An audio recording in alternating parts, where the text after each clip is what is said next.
The epic slugfest between Jack Dempsey and Jack Sharkey in Yankee Stadium couldn't have come at a better time, as far as Polly Adler was concerned. July and August were always tough months in her business.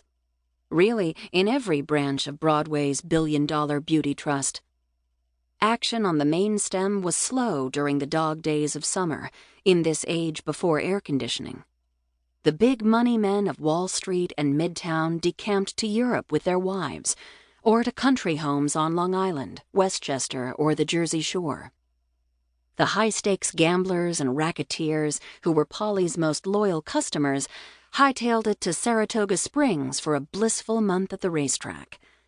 Most speakeasies and nightclubs closed, and the Leg and Fanny Revues went on tour, taking with them many of the showgirls who moonlighted in Polly's house of ill repute. But receipts were down far more than usual in that summer of 1927. Up until now, this had been Polly's best year ever. After 7 years in the skin trade, she had finally worked her way into the blue-chip clientele who thought nothing of dropping a couple $100 for a roll in the hay and a few rounds of drinks. It wasn't just her house. All that spring, Broadway's nightlife was booming as never before, fueled by the soaring stock market and the thriving bootleg liquor industry.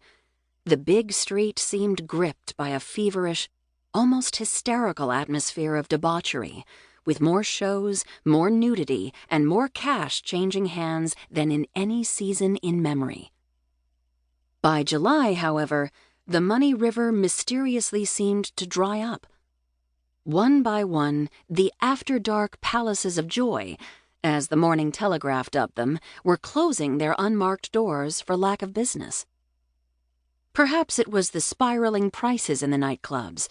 Lately, even the top hat and ermine set were starting to grouse about the size of their bar bills. Maybe it was the growing allure of Harlem, which was all the rage among the more daring joy-seekers. It didn't help that the city was in the grip of a vicious heat wave. Every day, 8 million sweating citizens swelled the already crowded stoops and sidewalks in search of a cool breeze. Every night, thousands carried their alarm clocks and pillows to rooftops and fire escapes, hoping for a little relief. Even the hoopla over the historic transatlantic flights of Richard Byrd and Charles Lindbergh, including 2 ticker-tape parades up Fifth Avenue, did little to boost revenue. So the return of Jack Dempsey, the biggest entertainment draw in America, bar none, in a major prize fight, was like the answer to a heathen's prayer. Boxing was always a hot topic among Polly's clientele, second only to horse racing. But this matchup between Dempsey, the legendary Manasseh Mauler, and the young upstart from Boston had sent the whole city into a frenzy of excitement. Tex Rickard, the impresario of Madison Square Garden who'd set up the bout, was predicting over $1 million in ticket sales.